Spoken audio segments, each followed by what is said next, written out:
வணக்கம் ஜெயன்.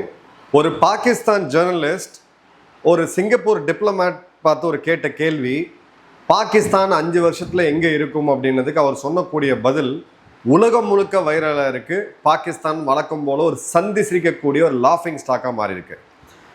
இப்போ பாகிஸ்தான் சமீபத்தில் ஒரு மிகப்பெரிய பேக் அண்ட் நெகோஷியேட்டராக ஈரானுக்கும் அமெரிக்காவுக்கும் நடுவில் ஒரு பெரிய ஸ்ட்ராட்டஜிக் இடத்த பிடிச்சிட்டாங்க, இந்தியா பின்தங்கிருச்சு, வேர் இஸ் இந்தியா அப்படின்னு சொல்லி பயங்கர ஆப்பர்ட்ஸ்லாம் நம்ம பார்த்தோம், காலம்ஸ்லாம் நிறைய பேர் எழுதுனாங்க.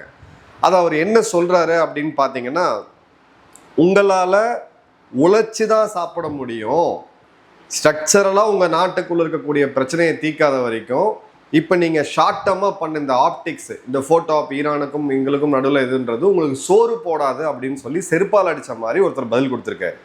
இந்த வீடியோவும் பயங்கரமாக வைரலாக இருக்குது. இது யார் என்ன அப்படின்றத பார்க்கலாம். பிலாஹரி கௌஷிகன் யார் அப்படின்னு பார்த்தீங்கன்னா, அவரோட பேக்ரவுண்ட் ஏன் அப்படின்ற போது யாருன்னு தெரிஞ்சாதான் அவருடைய வார்த்தைகள் ஏன் இந்த அளவுக்கு இம்பாக்ட் இருக்குன்றத புரியும். சிங்கப்பூருடைய வெளியுறவுத்துறை அமைச்சகத்தில் 37 வருடம் ஒரு எக்ஸ்பீரியன்ஸ் இருக்கக்கூடிய டிப்ளமேட், ஐநாவுடைய பெர்மனன்ட் செக்ரட்டரியா 2010 13 வரைக்கும் பதவி வகித்தவர், சிங்கப்பூருடைய ஃபாரின் பாலிசி எஸ்டாப்ளிஷ்மெண்ட்டில் ஒரு மிக முக்கியமான ஃபிகர், ரஷ்யாவுக்கு சிங்கப்பூருடைய தூதராக பணிபுரிஞ்சவர், ஐநாவுடைய பெர்மனன்ட் ரெப்ரஸன்டேட்டிவாக அமெரிக்காவில் நியூயார்க் நகரத்தில் பணிபுரிஞ்சவர், NUSன்னு சொல்லக்கூடிய மிடில் ஈஸ்ட் இன்ஸ்டியூட்டோடைய டிஸ்டிங்விஷ்ட் ஃபெலோ, IISSன்னு சொல்லக்கூடிய உலகத்தோட ஒரு மிக முக்கியமான ஸ்ட்ராட்டஜிக் மற்றும் செக்யூரிட்டி திங்க் டேங்க், அதோடைய அட்வைசரி கவுன்சில் மெம்பர், பல நேரங்களில் ஆசியான் நாடுகள், அமெரிக்கா, சைனா போன்ற நாடுகளை பிளண்டாக கமெண்ட் கொடுக்கக்கூடியவர், நிறைய பேர் இவருடைய பேச்சை ரசிக்கக்கூடிய ஒரு மிக முக்கியமான நபர் தான் இந்த வார்த்தைகளை சொல்லியிருக்கிறாரு அப்படின்றத பார்க்குறோம். இப்போ எங்கே இதை பேசினாரு அப்படின்னு பார்த்தீங்கன்னா, பாகிஸ்தானுடைய ஜேர்னலிஸ்ட் எல்லாம் சேர்ந்து ஒரு டவுன் ஹால் மீட்டிங் வைக்கிறாங்க, வச்சுட்டு இவரை பேச கூப்பிடுறாங்க.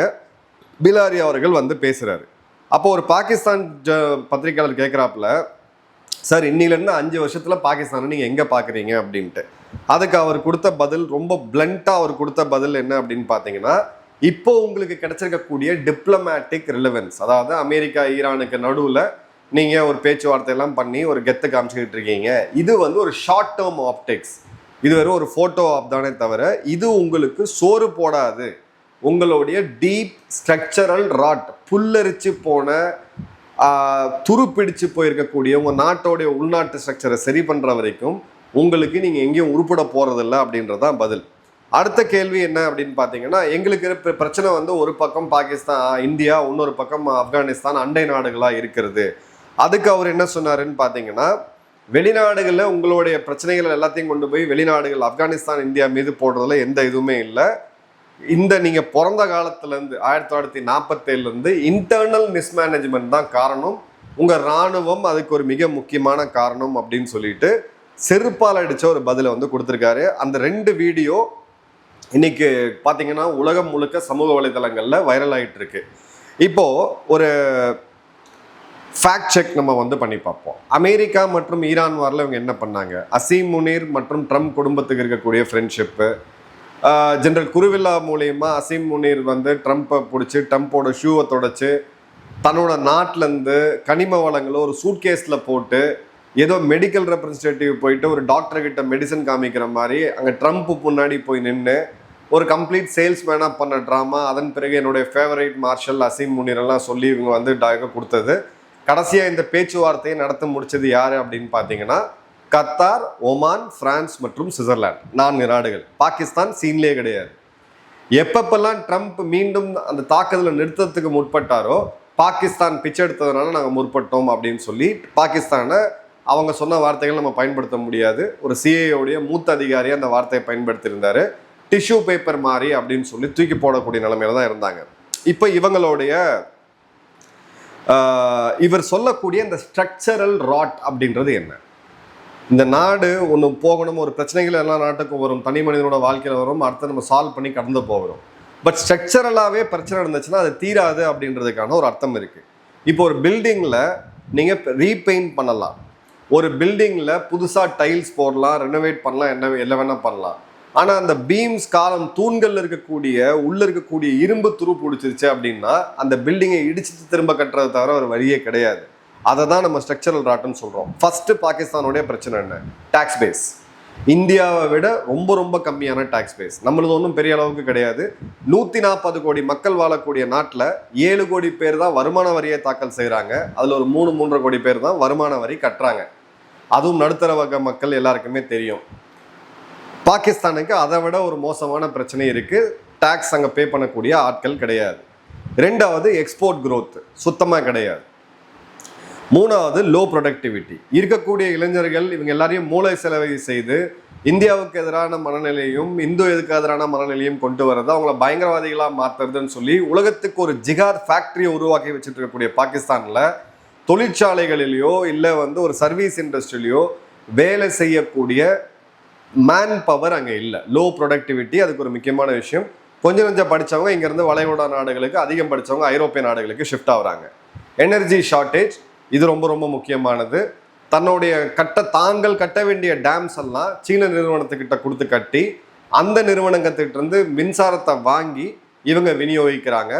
அதில் வரக்கூடிய பில்லை சரியாக மேனேஜ் பண்ண முடியல, வருமானத்தை சரியாக மேனேஜ் பண்ண முடியாமல் பல கோடி கடனை அந்த சீன நிறுவனங்களுக்கு இவங்க வச்சுருக்காங்க. அந்த கடனை அடைக்கிறதுக்கு சீனாவோடைய சாஃப்ட் பேங்க்கில் போய் கடனை வாங்கி அடைக்கக்கூடிய நிலைமையில அவங்க இருக்கிறாங்க. 36 ரூபா இன்னைக்கு கிட்டத்தட்ட பார்த்தீங்கன்னா கமர்ஷியல் யூனிட். இந்த காஸ்ட்ல நீங்கள் எனர்ஜியை வாங்கி மின்சாரத்தை வாங்கி ஒரு தொழில்துறையில் நீங்கள் வெளிநாடுகளோட போட்டி போட முடியுமா அப்படின்னா முடியாது. அதே மாதிரி ஒரு அன்டாக்குமெண்டட் இன்ஃபார்மல் எக்கனாமி, இதையும் மீறி அந்த நாடு எப்படி இயங்கிட்டு இருக்கு அப்படின்னு பார்த்தீங்கன்னா $2 பில்லியன் மட்டுமே பார்த்தீங்கன்னா பிச்சை எடுத்து வரக்கூடியது. இது பெக்கிங்ன்றது ஒரு இண்டஸ்ட்ரி. நீங்கள் சில திரைப்படங்கள் அதுக்கு பின்னாடி இருக்கக்கூடிய இருட்டு காட்சிகளை காமிச்சிருப்பாங்க, இந்த டார்க் பேக்ரவுண்டை. அதே மாதிரி பாகிஸ்தானில் உலகம் முழுக்க போய் பிச்சை எடுக்கிறதுக்குன்னே பார்த்தீங்கன்னா ஒரு கேங் இருக்குது. $2 மில்லியன் $2 பில்லியன் கிட்டத்தட்ட. இதை சவுதியிலேருந்து இப்போ தேடி தேடி இவங்களை வெளியேற்றிட்டு இருக்காங்க. ரெண்டாவது இன்ஃபார்மலாக ஈரான்ல இருந்து பலுச்சிஸ்தான் மூலியமாக கடத்திட்டு வரப்படக்கூடிய பெட்ரோல் டீசல், இது எக்ஸைஸ் டியூட்டிலையும் வராது, வேட்லையும் வராது, ஜிஎஸ்டிலையும் வராது. மூணாவது போதை கடத்தல், இது ஒரு மிகப்பெரிய இண்டஸ்ட்ரி. ஆயுதங்களை உற்பத்தி, ஆயுதங்கள் கடத்துறது, இது ஒரு மிகப்பெரிய இண்டஸ்ட்ரி. பெண்கள் கடத்தல், ஹியூமன் டிராஃபிக்கிங், இது ஒரு பெரிய இண்டஸ்ட்ரி. இது எல்லாத்தையும் நீங்கள் சேர்த்து பார்த்தீங்கன்னா இன்ஃபார்மலாக ஜிடிபிக்குள்ளேயே வராமல் ஒரு பேரலல் எக்கனாமி, மாஃபியா எக்கனாமி, கருப்பு பணம் அப்படின்றது இயங்கிக்கிட்டு இருக்கு. அதை வச்சு தான் இந்த நாடு ஓடிக்கிட்டு இருக்கு அப்படின்றத பார்க்குறோம். $70 பில்லியன் இவங்க சைனாவுக்கு மட்டுமே கட்ட வேண்டிய கடன். அதுக்கு வட்டி, அந்த வட்டி கட்டுறதுக்கு ஐஎம்எஃப்லேருந்து கடன் வாங்குறது. ஐஎம்எஃப்லேருந்து இப்போ லேட்டஸ்ட்டாக ஒரு $3 பில்லியன் பேக்கேஜை வாங்கி அதை சீன நிறுவனத்துக்கு கட்டுறது. அப்புறம் சீனாட்டிருந்து கடன் வாங்கி திரும்ப இந்த பக்கம் வேற நாடுகளுக்கு கட்டுறது. சவுதி கிட்ட போய் தன்னுடைய இராணுவ ஒப்பந்தத்தை போட்டு கடனை தள்ளுபடி செய்கிறது, அதாவது கொஞ்சம் அப்புறமா கட்டிக்கிறேங்கன்னு சொல்கிறதுன்னு சொல்லிட்டு ஒரு கந்து வட்டி கும்பல் கிட்ட மாட்டிக்கிட்டு ஒரு குடும்பம் எப்படி சின்னாபன்னமாகி சீரழியுமோ அதே மாதிரி நிலைமையில ஒரு நாடு இருக்கு அப்படின்றத பார்க்குறோம். அடுத்தது மிக முக்கியமாக டிஃபென்ஸ் ஸ்பெண்டிங். இந்த ஐரணியை பாருங்க. ஆப்ரேஷன் சிந்தூர்ல இந்திய ராணுவம் ஒரு மிகப்பெரிய வெற்றியை முப்படைகள் கொண்டு கொடுத்தாங்க. இப்போ 8th பே கமிஷன் வருது. எல்லா மத்திய அரசு அதிகாரிகளுக்கும் இருக்கக்கூடிய NFU, நான் ஃபங்க்ஷனல் அப்கிரேட் வேணும் அப்படின்னு சொல்லி இராணுவத்தோடைய ரொம்ப நாள் கோரிக்கை. இது IAS அதிகாரிகளுக்கு கிடைக்குது, IPS அதிகாரிகளுக்கு கிடைக்குது, மத்திய அரசுல இருக்கக்கூடிய ரெவென்யூ சர்வீஸ்ல எல்லாருக்குமே இருக்கு, இராணுவத்துக்கு மட்டும் இது கிடையாது. அந்த கோரிக்கையை இப்ப இருக்கக்கூடிய 8th பே கமிஷன் நிராகரிக்கிறாங்க. என்ன காரணம் சொல்றாங்கன்னு பாத்தீங்கன்னா நிதி பற்றாக்குறை அப்படின்னு சொல்றாங்க. இப்போ பாகிஸ்தான்ல இருந்து 25% சம்பள உயர்வை அவங்க ராணுவத்துக்கு கொடுத்துருக்காங்க. எதுக்குன்னா மோட்டிவேட் பண்ணணும். ஏன்னா தோத்த ராணுவம் இல்லைங்களா, திரும்ப சண்டை போடுறதுக்கு ஒரு இன்சென்டிவ் வேணும்னு சொல்லி 25%. ஸோ இவங்களோட 6%க்கும் அதிகமான டிஃபென்ஸ் பட்ஜெட். இவங்க நாட்டில் சாலைகள், கல்வி கூடங்கள், பிரிட்ஜஸ்ஸு, டேம்ஸு, பவர் பிளான்ட், இது எல்லாம் சேர்த்து கட்டுற பட்ஜெட்டை விட இவங்க ராணுவ பட்ஜெட் அப்படின்றது மிக மிக அதிகம். ராணுவத்துக்கு செலவு பண்ணது போக மிச்சம் மீதி ஏதாவது இருந்தால் தான் கவர்மெண்ட்டுக்கு செலவு பண்ணக்கூடிய நிலைமை இருக்கு. அடுத்தது 2023 இம்ரான்கான் வெளியேற்றப்பட்ட பிறகு SIFC அப்படின்ற ஒரு கவுன்சிலை பாகிஸ்தான் கொண்டு வராங்க, ஸ்பெஷல் இன்வெஸ்ட்மெண்ட் ஃபெசிலிட்டேஷன் கவுன்சில். இது வெளிநாடு முதலீடுகளை ஈர்க்கறதுக்கு அப்படின்னு சொல்லி இது யார்கிட்ட இருக்கணும், அந்த நாட்டோடைய காமர்ஸ் மினிஸ்டர்கிட்ட இருக்கணும். ஆனால் இதை தலைமை ஏற்கிறது யாரு, அசீம் முனீரோடைய ஒரு மிக முக்கியமான இராணுவ அதிகாரி. ஸோ இராணுவம் தான் முடிவெடுக்குது யார் உள்ள வருவாங்க, யார் வெளியில போவாங்க. ஒருவேளை வெளியில இருக்கக்கூடிய நிறுவனங்கள் உள்ள வந்தாங்க, இப்போ அமெரிக்காவுடைய சில மைனிங் நிறுவனங்கள் கான்ட்ராக்ட் போடுறாங்க, அதோட கான்ட்ராக்ட் இப்போ போன வருடம் பார்த்தீங்கன்னா $500 மில்லியன் அளவுக்கு கனிம வளங்களை எடுக்கிறதுக்கான ஒரு கான்ட்ராக்டை போட்டாங்க. இந்த 500 மில்லியன் கிட்டத்தட்ட பாகிஸ்தான் மதிப்புப்படி எடுத்தீங்கன்னா 10,000 கோடி மதிப்புள்ள கான்ட்ராக்டை பெற்ற நிறுவனம் எது அப்படின்னு பார்த்தீங்கன்னா FWOன்னு சொல்லக்கூடிய ஃப்ரான்டியர் ஒர்க் ஆர்கனைசேஷன். இதை நடத்துறது யாரு? இதுவும் அவங்களுடைய ராணுவம். இப்போ அந்த கனிம வளத்தை எடுத்தாச்சு, அதை வந்து சபஹார் துறைமுகத்துக்கு கொண்டு வரணும். அப்போ எது தேவை? நடுவில் லாஜிஸ்டிக்ஸ் தேவை. அந்த லாஜிஸ்டிக்ஸ் கான்ட்ராக்ட் எடுத்தது யாருன்னு பார்த்தீங்கன்னா NLCன்னு சொல்லக்கூடிய நேஷனல் லாஜிஸ்டிக்ஸ் கார்பரேஷன். இதை நடத்துறது யாரு? பாகிஸ்தானுடைய ராணுவம். அடுத்தது பார்த்தீங்க அப்படின்னா Fauji Foundation Army Welfare Trust. Mineral வாட்டரில் ஆரம்பிச்சு cement, steel, theatre, FMCG, noodles, atta, இது எல்லாத்தையும் உருவாக்கி கொடுக்கறது ஃபாஜி ஃபவுண்டேஷன். அவங்க GDPயில் ஒரு 20% கணிசமான அளவுக்கு இருக்கக்கூடிய ஒரு மிகப்பெரிய ஒரு இது ஃபாஜி ஃபவுண்டேஷன் என்ன? முன்னாள் இராணுவ வீரர்கள் மற்றும் அதிகாரிகள் ஒன்று சேர்த்து நடத்தக்கூடிய ஒரு கூட்டுறவு சங்கம் தான் அது. ஸோ இவங்க மொத்த கண்ட்ரோலும் இராணுவத்துக்கிட்ட இருக்கு. இவங்களா சாப்பிட்டு ஜீரணித்தது போக மிச்சம் மீதி ஏதாவது இருந்ததுன்னா அந்த 26 கோடி மக்களுக்கு வந்து அது கிடைச்சிக்கிட்டு இருக்கு. ஆனால் இந்த மக்கள் ஏன் இதை பொறுத்துட்டு இருக்காங்க? இங்கே தான் முக்கியமான பாயிண்ட் இருக்கு. இந்த ஐஎம் சாரி பாகிஸ்தான் கேங்குக்கு நம்ம ஏன் இதை குறிப்பிட்டு சொல்றோம்னா, இவ்வளோத்தையும் தாங்கிக்கிட்டு இந்த இவங்க ராணுவம் பண்ணக்கூடிய அட்டுழியத்தையும் தாங்கிட்டு அந்த மக்கள் ஏன் இருக்காங்க அப்படின்னா, அடிப்படையா இவங்க எல்லாத்தையும் ஒன்று சேர்த்து வைக்கக்கூடியது இந்தியா வெறுப்பு மற்றும் இந்து வெறுப்பு. கஸ்பா ஹி இந்த். இந்தியர்கள் இதாகணும், காஷ்மீரை பிடிக்கணும். ஓகே, காஷ்மீர் ஒரு டெரிட்டரி பிரச்சனையாக ஒரு பேச்சுக்கு வச்சுக்கோமே. அப்போ நீங்கள் காஷ்மீரை பிடிச்சதோடு நீங்கள் சால்வ் ஆகிட்டீங்களா? கிடையாது.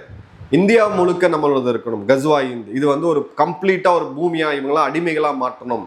இங்கே இருக்கக்கூடிய இது வந்து நான் சொல்லலை, அவங்களுடைய ஒரு அமைச்சர் சொன்னது.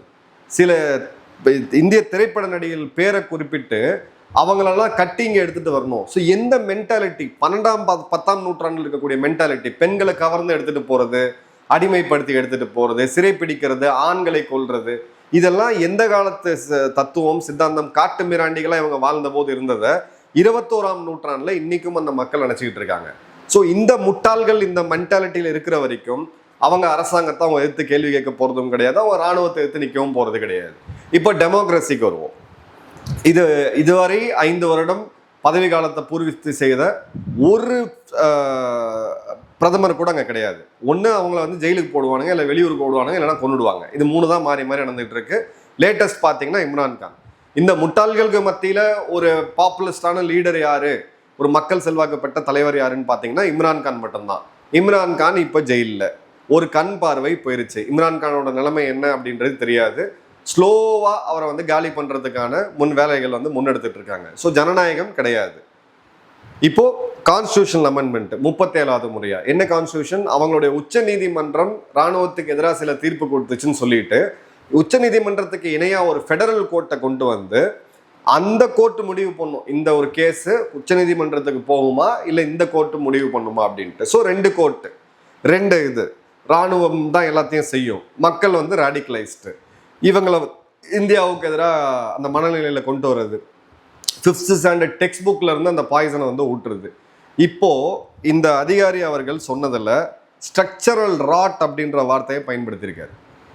இதெல்லாம் நீங்கள் சரியாக இப்போ எல்லாம் சரி பண்ணணும் அப்படின்னா ரெவல்யூஷனரியாக சில தலைவர்கள் வந்து இந்த நாட்டை அடுத்த ஒரு 100 வருஷ காலத்துக்கு டீராடிக்கலைஸ் முதல்ல பண்ணி இந்த வன்மம் விஷத்தை இந்த இருக்கக்கூடிய பாம்புகளை பல்ல பிடுங்கி இருக்கக்கூடிய பயங்கரவாத அமைப்புகள் எல்லாம் க்ளோஸ் பண்ணிட்டு வரி மற்றும் ஒரு கவர்னன்ஸ் எப்படி நடக்கணுமோ அப்படி அந்த கவர்னன்ஸை எஸ்டாப்ளிஷ் பண்ணி இந்தியாவோட ஒரு உண்மையான பேச்சுவார்த்தைக்கு வந்து பயங்கரவாதத்தை கம்ப்ளீட்டாக நிறுத்தி எல்லையிலிருந்து இவங்களுடைய பயங்கரவாத முகாம்கள் எல்லாம் டோட்டலாக டெஸ்ட்ராய் பண்ணி POKவை இந்தியாகிட்ட ஹேண்ட் ஓவர் பண்ணிட்டு குஜராத்தில் ஆரம்பித்து ஸ்ரீநகர் வரைக்குமான இந்தியாவுடைய சாலைகளை ஓப்பன் பண்ணி விட்டு இந்தியாவுடைய கூட்ஸ் பாகிஸ்தான் வழியாக ஆப்கானிஸ்தானை கடந்து சென்ட்ரல் ஏஷியன் ரிப்பப்ளிக்கில் போகும்போது போகக்கூடிய வண்டிகளுக்கு சுங்கவரி மற்றும் மெயின்டெனன்ஸ் பஞ்சர் போடுற வேலையை இவங்க பார்த்தா கூட இவங்களுடைய $60 பில்லியன் கடனை, சைனாட்ட மட்டும் வாங்கின கடனை ஒரு 15 வருட காலத்துக்குள்ள அடைச்சிட முடியும். ஆனால் செய்வாங்களா? கண்டிப்பாக செய்ய மாட்டாங்க. ஏன்? அந்த வெறுப்பு, சித்தாந்த ரீதியான வெறுப்பு. இவங்க வந்து ஒரு பெரிய ஒரு ஐடென்டிட்டி கிரைசிஸ்ல இருக்கக்கூடிய நாடு. நம்மளுடைய நேரமா இல்லை வாஸ்துவான்னு தெரியல, இப்படிப்பட்ட ஒரு மூடர்கள் கூட்டம் 25 கோடி பேர் இருக்கக்கூடிய நாடு நமக்கு வந்து அண்டை நாடாக இருக்குது. இவங்க வந்து நம்ம ஒரு தாய் மக்கள்னு பேசக்கூடிய ஒரு கும்பலும் இங்கே சுற்றிக்கிட்டு இருக்கு. செருப்படி கொடுத்துருக்காரு இவர். இந்த நாடு உருப்புறதுக்கான எந்த வழியுமே இல்லை அப்படின்றதான் அவர் வந்து நேரடியாகவே சொல்லியிருக்காரு. உங்கள் கமெண்ட்ஸ் கமெண்ட் பாக்ஸில் போடுங்க. நன்றி, வணக்கம், ஜெயந்த்.